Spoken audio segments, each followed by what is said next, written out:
Olá, você que está aí acompanhando o professor Paulo PCD, né? A partir de agora, principalmente as pessoas que estão no nono ano.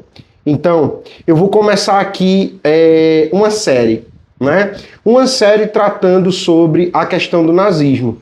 Como Hitler subiu ao poder, o Terceiro Reich, enfim, para que a gente possa entender como é que são essas nuances do nazismo, já que tem muita coisa aí nas redes sociais.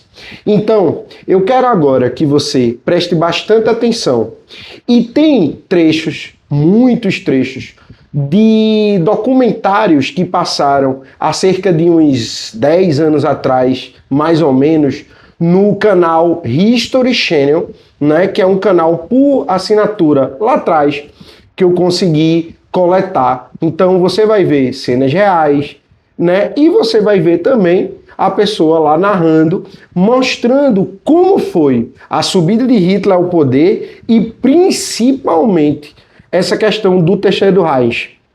Tá certo? Então você vai ver a parte 1, que é a subida de Hitler ao poder, a parte 2, que você vai ver basicamente o Terceiro Reich, e você vai ter comigo a parte 3, explicando aí mais ou menos como é que vai surgir a Organização das Nações Unidas, por que existiu o Holocausto, enfim.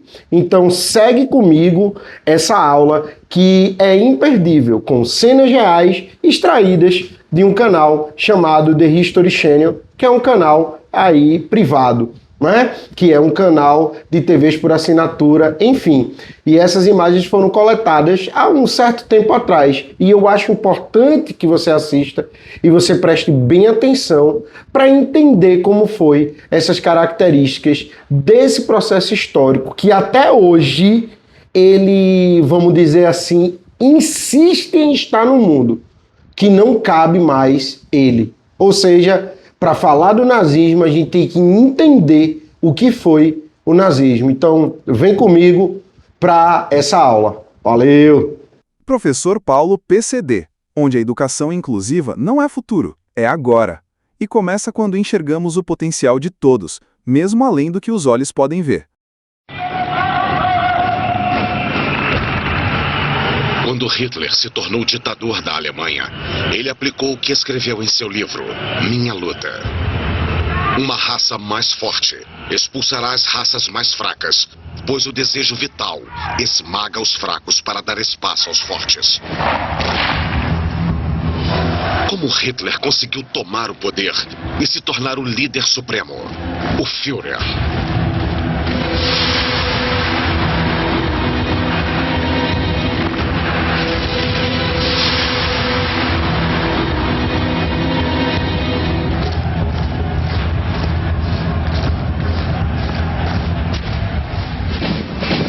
1929.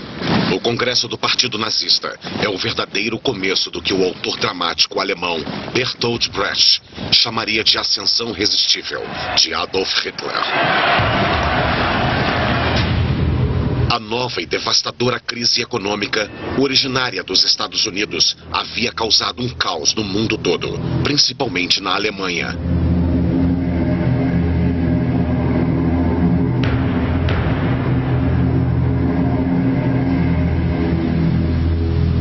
Uma após a outra, as fábricas fecharam as portas e o número de desempregados alcançou 6 milhões de pessoas.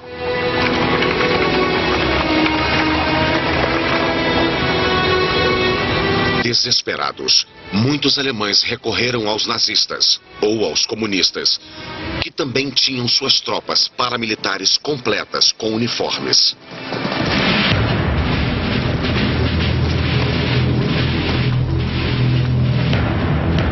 Comunistas e nazistas se enfrentaram violentamente em todas as eleições que se seguiram.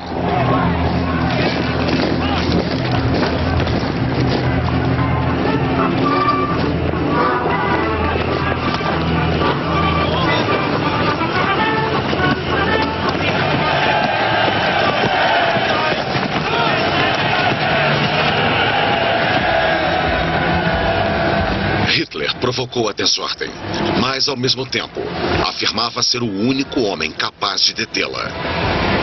Essa tática de chantagem provou ser eficiente. Hitler trouxe os donos de pequenos negócios e de propriedades para sua causa, denunciando a ameaça da praga vermelha. Os igualitários marxistas. O resultado foi incrível. Hitler era então o líder do segundo partido político do país depois do social-democrata. Ainda assim, as classes superiores que menosprezavam Hitler não estavam muito preocupadas. Stefan Zweig escreveu: para eles o poder sempre esteve reservado para os barões, os príncipes e para aqueles com educação universitária. Nada cegou os intelectuais alemães tanto quanto o orgulho de sua cultura. Enquanto isso, a ascensão de Hitler continuava. Em apenas um ano, ele conseguiu dominar a extrema-direita alemã. Associações de veteranos, tais como os capacetes de aço, com 500 mil de membros, tinham que obedecer às suas ordens.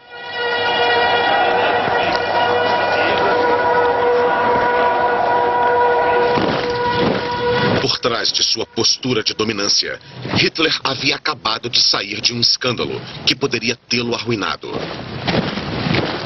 Boatos de um drama pessoal circulavam na imprensa.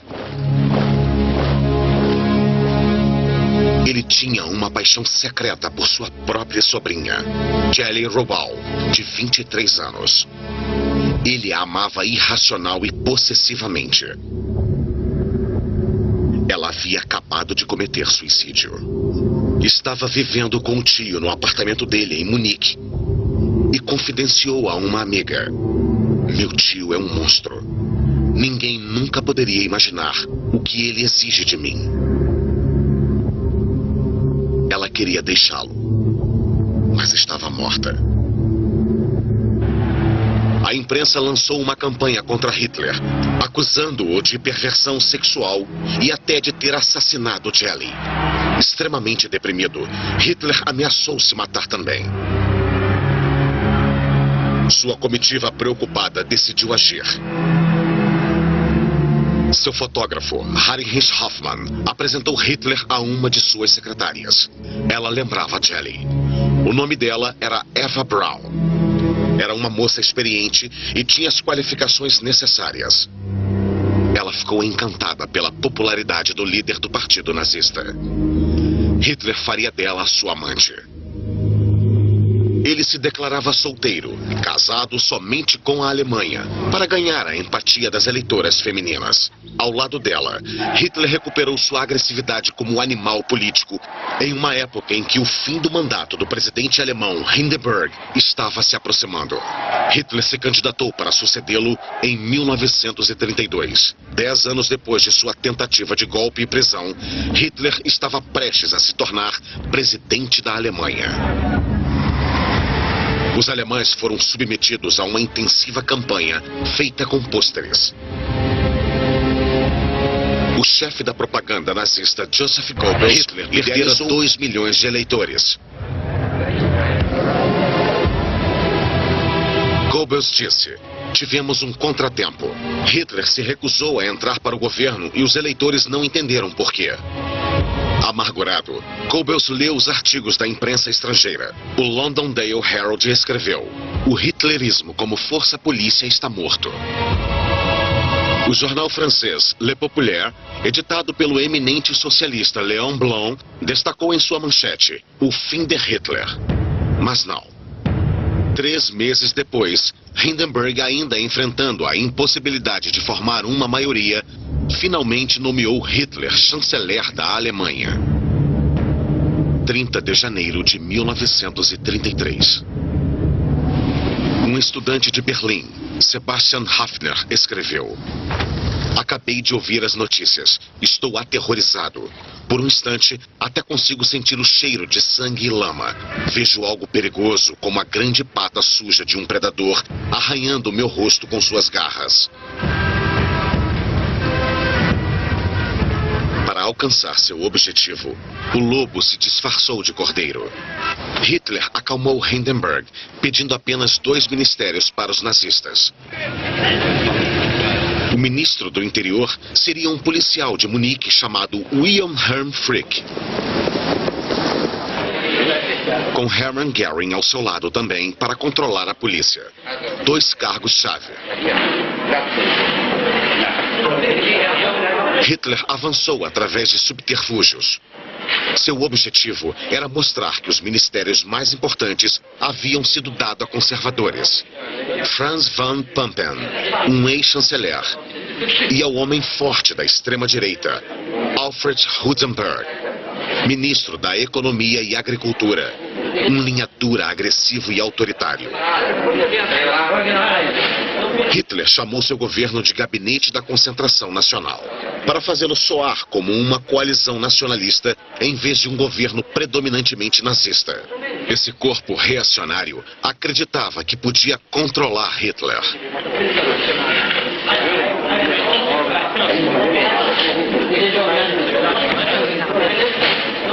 Von Papen cometeu um erro grave quando disse a Hudenberg: Hitler é nosso homem.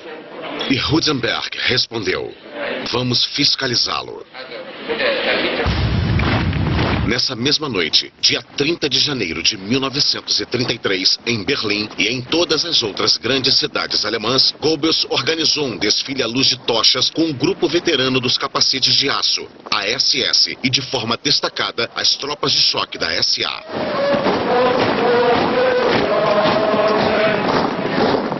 Goebbels declarou que 1 milhão de pessoas participaram dessa marcha, mas o adido militar britânico calculou que havia menos de 15 mil pessoas, obrigadas por Goebbels a marchar em círculos durante horas. Elas passaram embaixo da janela do presidente Hindenburg, na época com 85 anos, que, acreditando estar na Verdun em 1916, disse à sua enfermeira: nossos homens estão marchando bem, eles fizeram vários prisioneiros.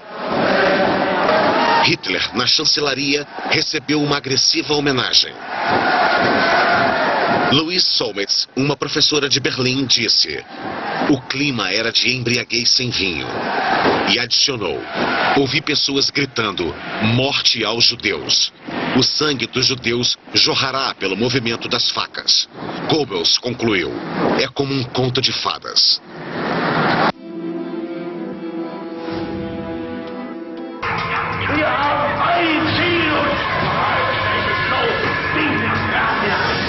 Suas ideias perigosas levaram a Alemanha à Segunda Guerra Mundial. E o Nat Geo conta sua história em um especial com 3 programas inéditos, de Adolf a Hitler, Ascensão de Hitler e Prisioneiros do Holocausto, Apocalipse Nazista. Novos episódios todas as segundas, às 10 da noite no Nat Geo. Continuamos assistindo o Apocalipse Nazista, a ameaça, no Nat Geo. 10 de fevereiro de 1933. No Palácio de Esportes de Berlim, Hitler fez seu primeiro discurso como chanceler. Qual era o plano dele? Poder absoluto, mas aos poucos. Ainda havia 200 comunistas e sociais-democratas no Reichstag. Portanto, o primeiro movimento de Hitler era dissolver o parlamento e convocar novas eleições. Seu discurso, transmitido pelo rádio, era um apelo a todos os eleitores, até os da esquerda.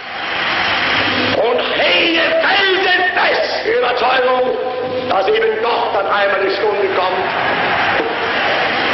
in der die Millionen, die uns heute verfluchen, hinter uns stehen und mit uns begrüßen werden dann das gemeinsam geschaffene, wiedererkämpfte, wiedererworbene neue deutsche Reich der Größe und der Ehre und der Kraft und der Herrlichkeit.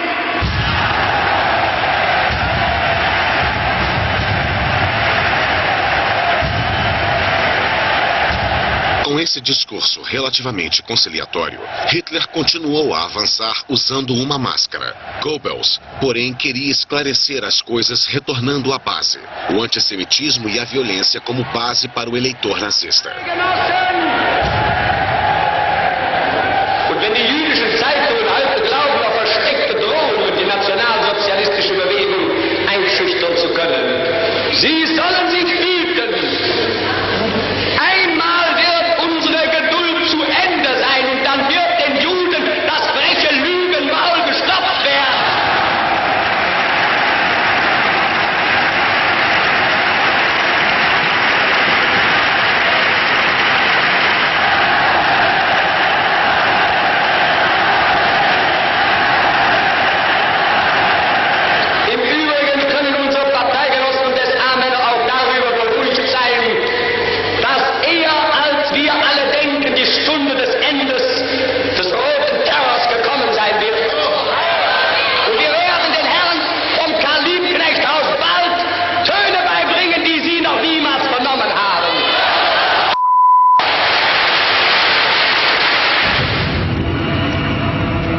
Apenas 2 semanas depois, em Berlim, o grande Reichstag, o prédio do parlamento alemão, queimou num incêndio durante a noite.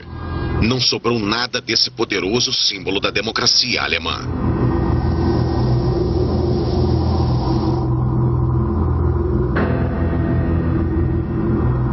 A investigação, conduzida pela polícia sob comando de Göring, incriminou um holandês de 24 anos chamado Marinus van der Lubbe, suspeito de um vasto histórico de incêndios criminosos.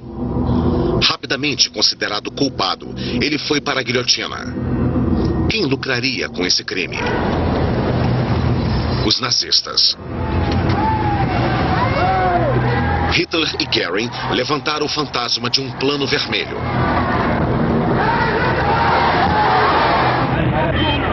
Göring prendeu 4.000 comunistas, incluindo os líderes.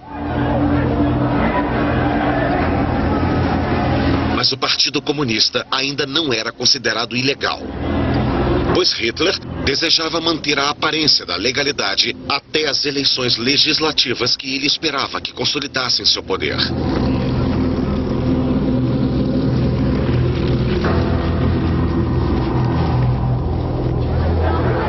Os alemães, irritados com as campanhas eleitorais e com a desordem, viam voltar o movimento das tropas de choque em todo o país para proteger a população dos ataques comunistas, como diziam os nazistas.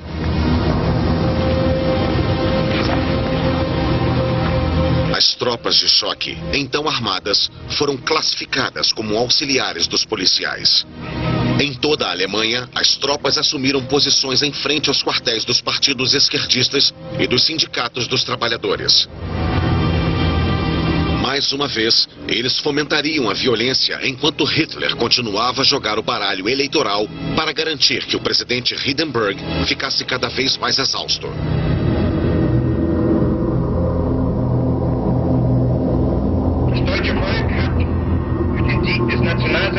Göring, em sua poltrona de estilo gótico, manuseando sua adaga, dava sua versão do resultado das eleições. Der 5. März bedeutet für einen Mann und eine Bewegung einen gewaltigen Sieg. Der Sieger des 5. heißt Adolf Hitler und die Bewegung ist der Nationalsozialismus. Beides aber ist gleichzusetzen mit dem deutschen Volke und dem Deutschen Reich. Na realidade, Hitler e sua coalizão venceram por pouco. Mesmo com toda a sua propaganda e a intimidação feita pela SA, Hitler não conseguiu impedir que os comunistas obtivessem 12% dos votos. Ele invalidou a eleição dos parlamentares comunistas, ordenou que fossem presos e enviados para campos de concentração em Oranienburg, próximo a Berlim, e em Dachau, perto de Munique, que foi tomada pelos nazistas. Esses são os primeiros campos inaugurados em 1933. O número de prisioneiros políticos aumentou durante os primeiros meses de regime. O estudante comunista Klaus Bastian registrou: os guardas nos chicoteavam e nos empurravam dentro de uma água congelante. Temíamos por nossa vida sempre, dia e noite. A versão nazista era de que esses parlamentares, empregados civis, veteranos e líderes de sindicatos estavam sendo reeducados.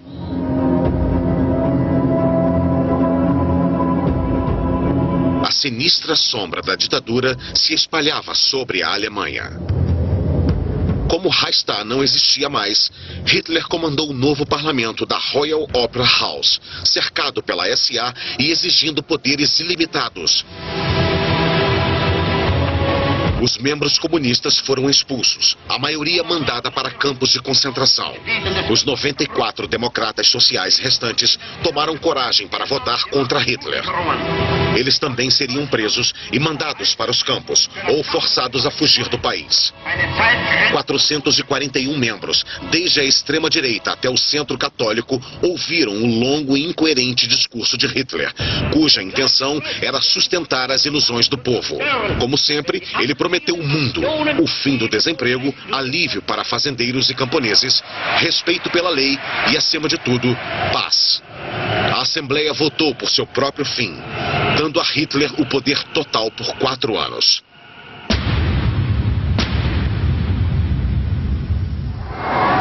O presidente Hindenburg não podia mais contestar as decisões do chanceler. Ao som de euforia, a democracia na Alemanha morria.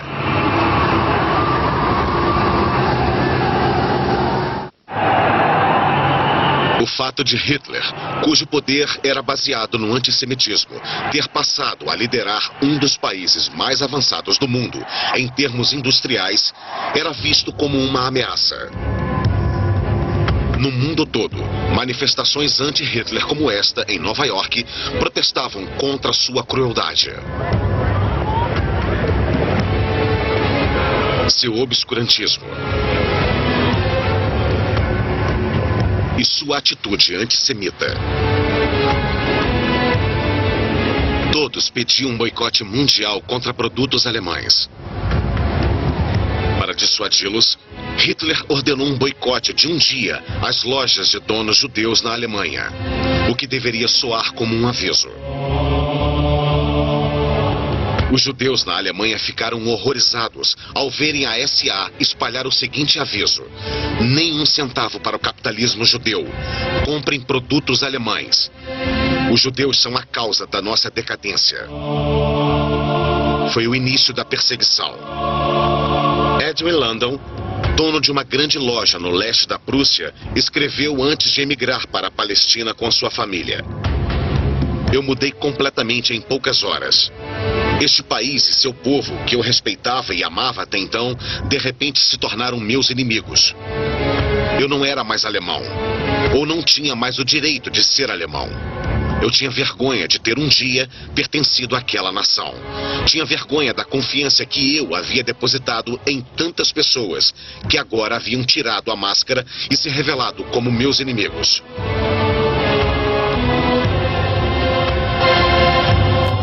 O antissemitismo havia contaminado as universidades.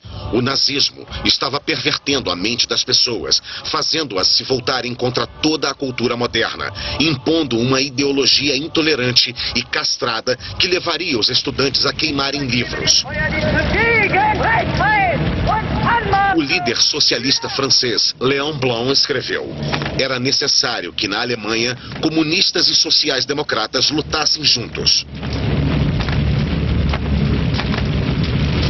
Os sociais-democratas estavam dispostos a isso, mas, para os comunistas, Moscou já havia dado suas ordens. Nenhuma aliança com sociais-democratas descritos como sócio-traidores. As ordens suicidas de Stalin foram um presente a Hitler.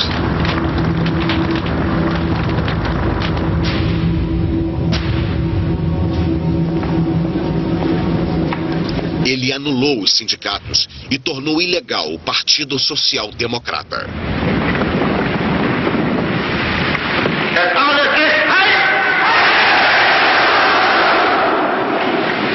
Die große Zeit ist jetzt angebrochen.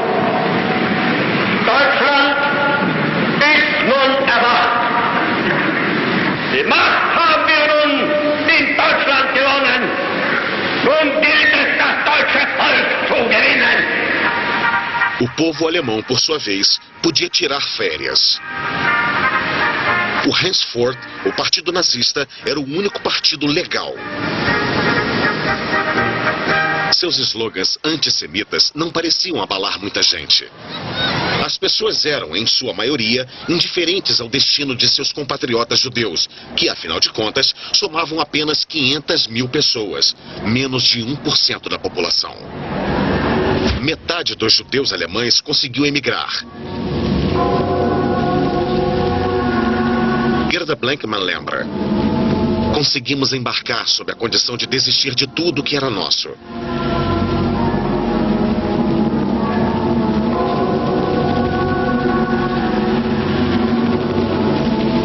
Os judeus alemães mais pobres não conseguiram sair do país. Eles foram deportados para os guetos do leste e depois exterminados nos campos de concentração.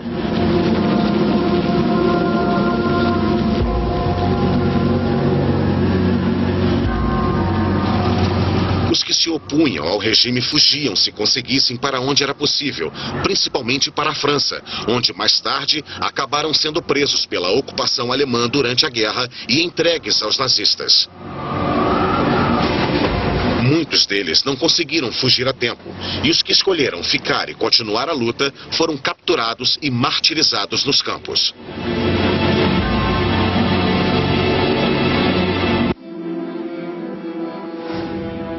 Nazista, a ameaça, no Nat Geo. A maioria dos alemães aceitou o regime totalitário.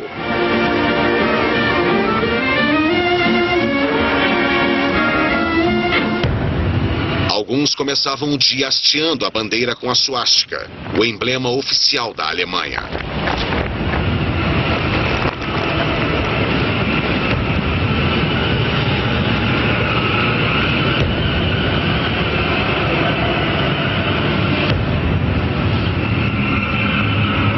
Outros, já que Hitler havia calado a imprensa, liam apenas jornais nazistas.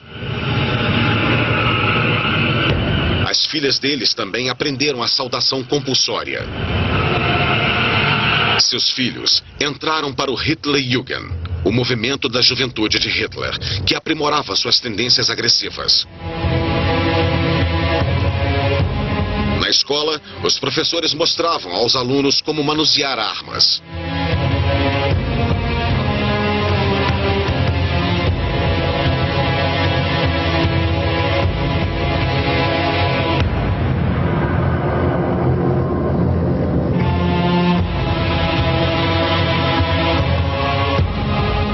Os professores tinham que usar exemplos realistas sancionados pelos nazistas nas aulas de matemática, tais como: quanto custa um aluno? Um jovem mentalmente deficiente custa ao Estado 1.800 marcos por ano. Um aluno comum, 320 marcos. E um aluno brilhante, apenas 125 marcos. Resposta: a sociedade só poderá sobreviver se seus cidadãos forem geneticamente sadios. As filhas mais velhas eram obrigadas a entrar para a BDM, a Bund Deutscher Mädel, a Liga das Moças Alemãs. Ela treinava as meninas para serem boas esposas e criarem soldadinhos. Eles seriam mortos nas últimas ações de combate em Berlim. Contudo, os alemães não sabiam de nada disso no verão de 1933. Hitler ainda não era o líder supremo incontestável. Para conseguir isso, ele precisava continuar sua propaganda. Como no filme Vitória da Fé, que mostra o primeiro congresso desde a tomada do poder pelo Partido Nazista, então o único partido.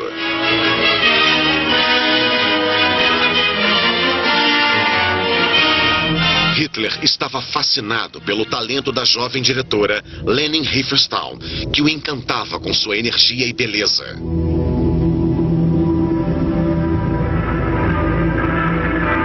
Com técnicas inteligentes de enquadramento e luz, ela glorificou o novo Deus de um novo misticismo. O misticismo da raça, do líder, do poder e de seus defensores, como o mais leal dos leais, Rudolf Höss, um dos autores das leis anti-judeus, como Joseph Goebbels, com quem a propaganda se tornou um importante ministério, como Hermann Göring, que ressuscitou a aviação alemã, e como Ernst Röhm, chefe de um bando de fanáticos, as tropas de choque. Nada levava a suspeitar que esse filme seria proibido um ano depois. Porque Röhm, mesmo tendo sido cúmplice de Hitler desde o fracassado golpe de 1923, seria denunciado como traidor. Talvez porque ele fosse próximo demais a Hitler, ou porque a SA fosse grande demais. Uma força capaz de rivalizar o exército. Para ganhar o apoio do exército, Hitler os deixou no mesmo nível da SA e eliminou Röhm.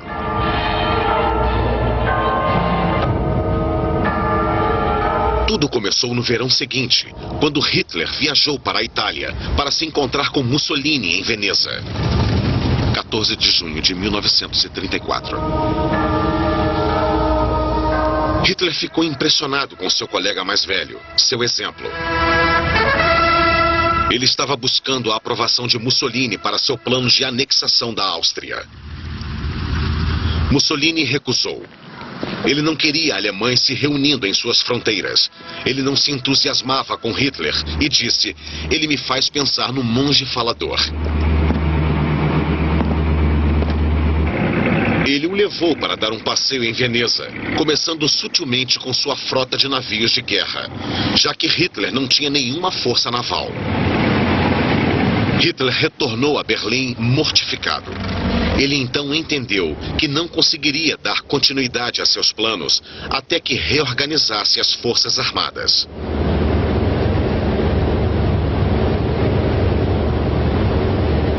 Hitler passou a observar as manobras do Reichswehr, o exército alemão, reduzido a 100 mil homens pelo Tratado de Versalhes. Eram poucos, mas muito bem treinados.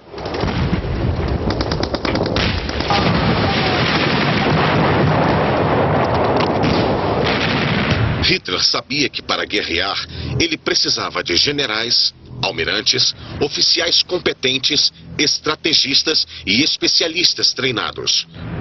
Sua promessa sempre foi a de libertar o exército da camisa de força de Versalhes e restaurar suas tropas e o poder de suas armas.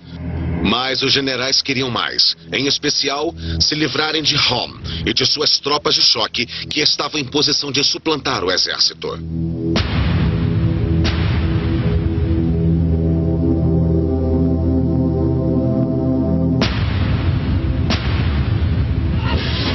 Hohm também foi duramente criticado por ter delírios de grandeza. Ele roubou a atenção de Hitler. Os industrialistas estavam preocupados com a declaração de Hohm de que a Revolução Nacional Socialista não havia terminado. Goebbels disse: "Ele é um bolchevique disfarçado."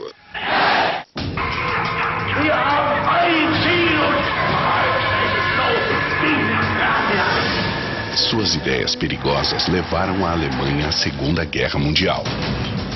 E o Nat Geo conta sua história em um especial com 3 programas inéditos: de Adolf a Hitler, Ascensão de Hitler e Prisioneiros do Holocausto, Apocalipse Nazista. Novos episódios todas as segundas. Eles foram às 10 da parceiros noite. no crime durante 15 anos, mas a decisão do Führer era firme: eliminar Hohm sob o pretexto de que ele havia planejado um golpe de Estado.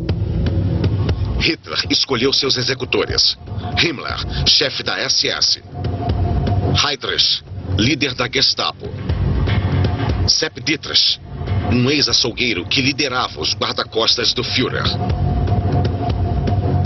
Entre os dias 30 de junho e 2 de julho de 1934, um período que Hitler chamava de Noite das Facas Longas, a SS assassinou Hohm, outros possíveis oponentes e testemunhas do passado de Hitler.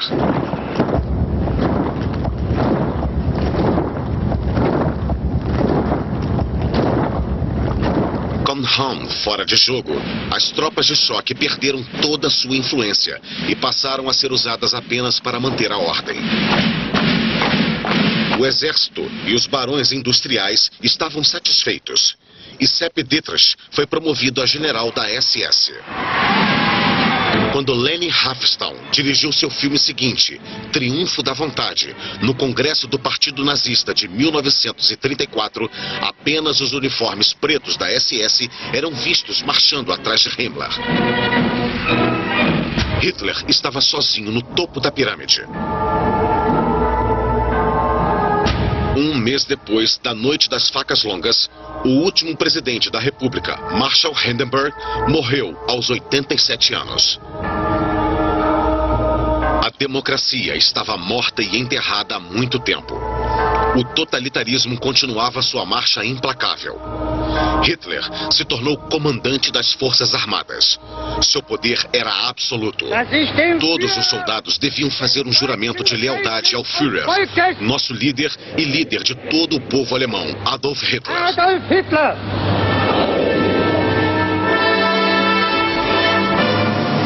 By heart.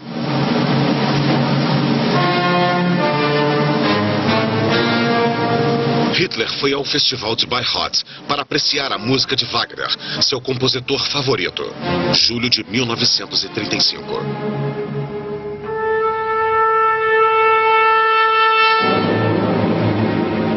A nora do compositor, Winifred Wagner, que o apoiou durante seu difícil começo, passou a saudá-lo como mestre da Alemanha.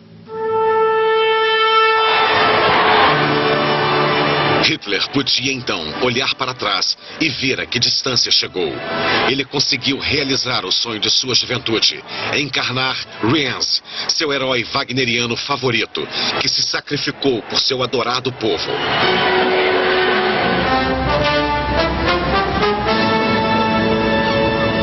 Hitler primeiro se apropriou do sucesso da República de Weimar, com as famosas rodovias que se tornaram parte do mostruário do regime nazista.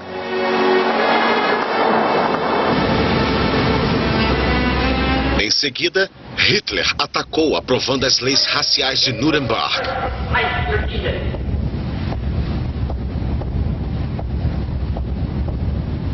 Ele queimou sinagogas no massacre de Kristallnacht, um prelúdio para a solução final.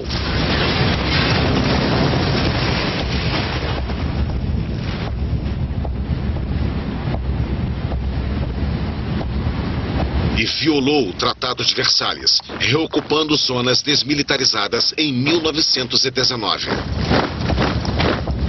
A fraqueza mostrada pela falta de reação da França ou da Inglaterra levou Mussolini a se aproximar de Hitler, permitindo que ele anexasse a Áustria, se aproximando do que ele chama de missão: integrar todos os povos falantes do alemão em uma Alemanha maior. Ele interviu na sangrenta Guerra Civil Espanhola, enviando seus bombardeiros para aniquilar as populações de Guernica, garantindo a vitória para os fascistas de Franco sobre os republicanos espanhóis.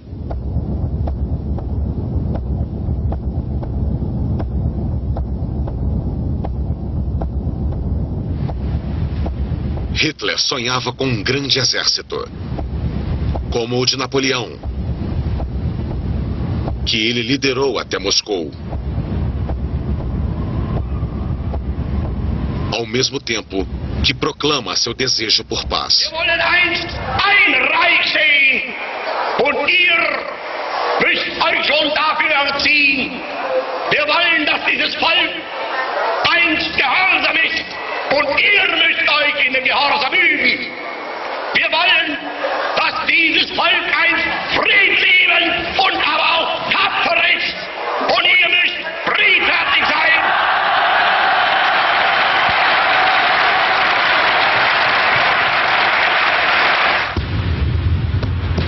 Quando a Alemanha estivesse pronta, Hitler, obstinado e feroz, iria arrastá-la junto com o mundo para uma longa noite, povoada pelos fantasmas de mais de 50 milhões de mortos. Professor Paulo PCD, onde a educação inclusiva não é futuro, é agora. E começa quando enxergamos o potencial de todos, mesmo além do que os olhos podem ver.